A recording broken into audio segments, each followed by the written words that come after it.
Hi guys, and welcome back to my channel. It is your girl Nina from the South and West, back with another video. Okay, whew.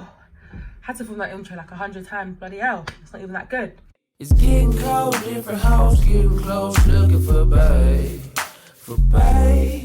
So the reason why I'm even filming this video is because when I was coming to uni and I was looking at the videos in pharmacology, I wasn't really finding anything I liked, and of course I wanted to see somebody that looked like me as well, and I couldn't find anybody that looked like me that was talking about the course. And so I thought, okay, let me come in here and do it as well. So yeah, this video is just going to be me talking about my first year at uni, and specifically on the education side of things. So I basically filmed a really, I think anyways, a really informative video before, but I looked thirsty, crusty, musty, okay? As in I looked finished. As in I really edited the video, uploaded it, and I said, hey, why are you looking like this? So now I look a bit better right here, if I do say so myself. So my course is pharmacology, but my first year was biomedical sciences, but I'm still like under the pharmacology degree, and my next year and my final year will be solely pharmacology. So for the first semester I did cell biology, genetics and biochemistry, and each module is about roughly 30 lectures, and then I think it was also 4 seminars for each module, and I think 4 practicals for each module as well. So that's quite a lot, I'm not gonna lie. My timetable was always full. It's a very full on course, I will not lie, but I mean, when you work hard and you get your results, it does pay off, and you do feel good about yourself, innit? So, and the thing about practicals was that at sixth form it was actually just for fun. Like, to me, when I saw that I had a practical, I'm thinking, oh yeah, free lesson. Oh, you can't come and do that one here. You actually need to know what's going on, because then they would give us online assessments to do as well, and if you didn't know what was going on and you didn't know how to do certain calculations, when you would go home, you're just there like, you're just kerfuffled. You're like, what's going on? As I said, even though I'm doing pharmacology, my first year was biomedical sciences, right? So excuse me, so you're mixed up with people who are also doing other degrees. So I was with actual biomedical students as well. I was also with, I think, people who did like nutrition as well. I can't remember because I didn't talk to them. Not that I segregated or anything, but just that the people I happened to make friends with, all of them did biomedical sciences, because most people that was in that that was in that cohort, most of them did biomedical sciences. I met one other person, that did pharmacology, guys. So in terms of the actual lectures for semester 1 modules, it actually wasn't mad, because I already did biology and chemistry at sixth form, especially cell biology. Cell biology was the nicest because it was literally sixth form knowledge. I think it's actually, you have to, isn't it? That you have to do chemistry and then one of other science or something like that, or maths or something like that. There's a reason why, because even though semester 1 was basically like foundation knowledge for all of the people who did the different degrees, the foundation knowledge that you learned at sixth form was very nice. It was a very nice like smooth transition to sixth form, whereas the jump from GCSE to sixth form, I honestly think was bigger than the jump from sixth form to uni, because you normally do subjects at sixth form that are around what you're going to do at uni. So yeah, if you are somebody who is going into sixth form right now, I would suggest you to look to have a think about what you want to do at uni. I know you're thinking, oh, but that's 2 years away. When I tell you, them 2 years go by quick, especially year 13. So I would suggest you really look at how the subjects you're doing at sixth form can benefit you at uni. Just a thought, I'm just saying. So if you're even at GCSEs right now, you really need to do well in your maths, English, science. You have to, because it's all just a lead on, and if you do well in your GCSEs, then you can do the science subjects at sixth form, and then you can go on to do the science at uni. But please don't think that that's the be all and end all, that it has to be that way, because I know some people, I knew somebody who didn't do biology or chemistry and he was doing biomedical sciences. So don't lose hope if you're at a stage where maybe you've done subjects. So yeah, if you're at a stage where maybe you're going to uni now, or like what, because you guys would have done your UCAS stuff, I think. Yeah, you would have. Sorry, it's been a minute. I left all that behind me, so I can't even remember what times things are going on. But yeah, if you're at a stage where you've done subjects at sixth form that don't relate to what you want to do at uni, please don't be disparaged. Please don't think that there's no way you can do it, because if there is a will, there is a way. Okay, as I said before, the course was very intense. Like, it was just very, very full on. There was always things to do every single day. Sometimes it would be a 9 to 5 or a 9 to 4. Very rarely I would have like only one thing in the afternoon, but that was very, very rare. Like, hey, I didn't know a course could be full on like this, but it really is. Normally with the things where there are like 7 things in one day, you notice that not everything is like a lecture or a seminar or practical. Some of them are, what are they even called? Like, it's like talks. Some of the things that would be on the list, you wouldn't have to attend, but they were quite like useful. It'd be like, you know, people who are certain types of scientists that would come in and talk to you about their work and like why you should, I don't know, look at certain career paths for when you finish uni and stuff like that.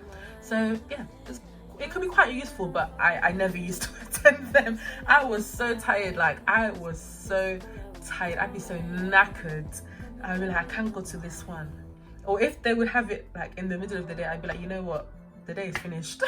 But don't do that. Don't do that. Okay, as I said, because it's so jam-packed, and I feel like for most uni students that's how it is. It just feels like there's always so much to do, even after that 5 o'clock session. When you get home around 6 or whatever, or 5:30 or whatever, even when you want to relax, there's still work to do. It just feels like there's so much to do. So my main advice would be to people who aren't at uni is that you should only go to uni if you want to go. Like, please don't go because your parents want you to go. Please don't do a subject because your parents want you to do it, because when you're staying awake after midnight and you're stressed and you're in your room and you're depressed, honestly, it's not your parents that are going to be feeling that and getting you through that. Okay, maybe for some of you, your parents will get you through it, but when it comes to exams and stuff, maybe the emotional side, your parents can help you get through it, but the actual work you have to put in, they can't help you get through that. So please don't be going to uni and thinking, oh yeah, but I just want to experience freshers. I just want the freshers experience. I just want to, you know, I just want this, I just want that, and it's not anything to do with the academic side. Because when it comes down to the hard work, it's not your friends and the excitement you get from them and the clubs and the freedom that is going to get you through that work. It's actually going to be you having to just sit down and mash work and try your best. Like, when you need to get up and go to the library, when you have to sleep at 3 a.m. and then wake up at 6 a.m. and all them things there, it's not going to be your parents that are going to be the main force helping you through that. It's actually going to be yourself. Like, uni will really show you that nobody should have to motivate you more than you motivate yourself. Like, self-motivation is what got me through uni. Just quickly, for some people who live like right next to the library, cool, but where I wasn't near the city centre. So if I wanted to go to the library, especially if it's dark, and I go to Newcastle, so it's just bare fields. Sometimes there's just not people around, so walking in the dark, it's just ain't nobody trying to do that. So yeah, sometimes I would have to motivate myself to go to the library. I'd go to the library and I'd do some work with my friend, cool. But you need to be able to work in your room. Like, they really give you a desk for a reason. Force yourself to sit down at that desk when you're doing work, because it takes time, it takes money for some people to go to the library. Why don't you just use your own room? I understand for some people, some flatmates are just really disrespectful and they're not quiet, but I try and recommend that you maximize doing your work in your room than always having to go to the library, because it takes quite some time. If you add it up, how long it takes for you to get ready, pack your stuff, go to the library, and then when you want to come back, and depending on where you are, sometimes it's not like London where there's buses all the time, or at least buses that can drop you to know where you are at. Like, sometimes no Newcastle is set different, the bus system is different, so I wasn't in that position, so I really had to force myself to be able to do my work at home, and advise you guys to do that too. And if you deep the amount of time you save by just doing your work at home, you can sleep earlier. before, when I used to watch uni videos, before I came to uni, people used to be like, oh my gosh, your sleep schedule's gonna be like so messed up. Like, oh my gosh, you're gonna be like waking up at like 2 p.m. and going to bed at like 7. And I'm just like, I've come to uni, I finished first year, I slept just fine. My general schedule was to go to sleep around 11:30 and then wake up at like 6, 7. I'd wake up, because remember I said I lived a bit far out, and so I just wanted like time, and the bus is not very frequent as well in some places. So I just needed like time to make sure I wasn't always late to my lectures. But yeah, like sleep. You will be able to maximize your info and you'll be able to work smarter rather than working harder if you sleep well. Of course, they have their own online services that they have for learning and stuff. What do you call it? Like software or whatever? I don't think it's specifically just for Newcastle. I think it's just like a software, whatever. But yeah, let me just talk about that real quick. So there are 2 softwares. The first one that we knew about and were using as students was Blackboard. So Blackboard has all your lectures, all your practical work, like where you need to do it, your handbook, like what you need to know about just the course in general and stuff like that. It has all the information that you need, and when you get your work marked, you will see it there, stuff like that. There's also Recap. So Recap basically is just the audio and then the actual like screen of what your professor is teaching you in the actual lecture theatre. And so because of that, sometimes you just be feeling cheeky, you just be thinking, oh, I won't go, I'll just catch up when it's available, which I think was like 48 hours. And so yeah, because of that option, sometimes you just become very lazy and you think, okay, I'll just stay at home, I'll just do it when it's available in, 48 hours, whatever. Because remember, as I said, it's a very packed subject, so it is easy to get quite burnt out. But don't give into the temptation too much, because you still want your attendance to be nice and sweet, okay? And I don't know why, but I don't know how it is in other unis, but they don't let us know exactly what our attendance is. Like, I want to be able to see the percent all the time, see it going up, see it going down, and we didn't see that. Even though I know my attendance was good because I went to most of my lectures, but because you don't know that, you don't want to be risking it too much and just going to so few lectures, like especially when I would stay at home, and sometimes when I would just not go to it and I just wait for it to be available, I wouldn't be able to focus as much, because like my phone would be right next to me, or my bed is right there, or sometimes I wouldn't sit at my desk like I advised you to do before, so I just start getting tired, or I'd want to go to the kitchen, or I'd go and chill in my flatmate's room, like just all these temptations that I was giving into when I could have just gone to it, made my notes, wrote it up properly, did a little bit of research, and been good to go. And when I tell you, if you fall behind,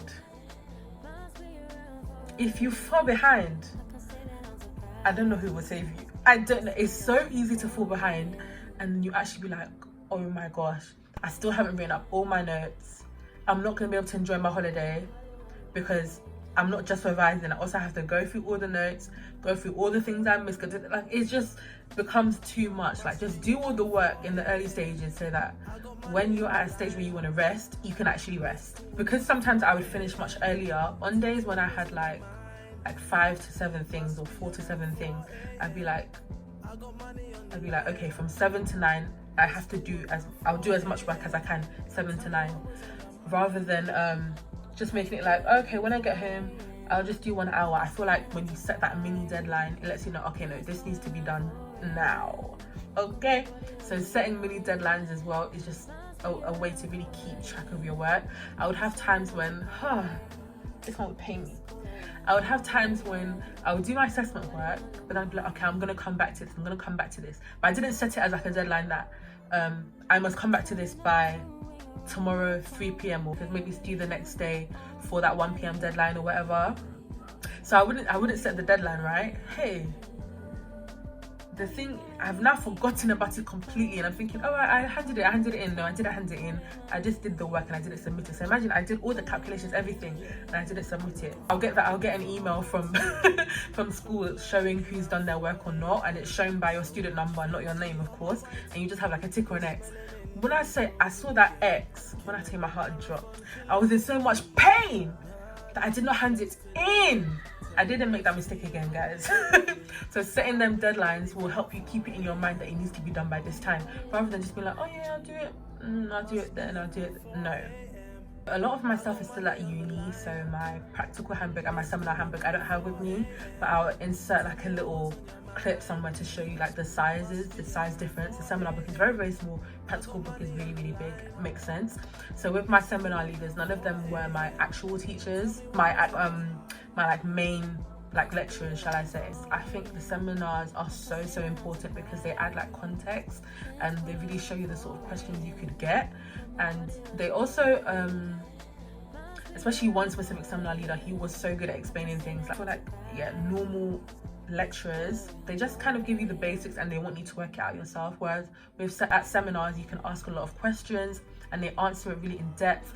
They show you the slides that you saw in your lecture and then they make you understand what you're seeing better, because sometimes you're seeing graphs, you're seeing calculations, and they help you understand it better. So please go to all your seminars, and remember there's not many of them. I said there was like 4, so missing one, that's actually a lot. Missing one seminar.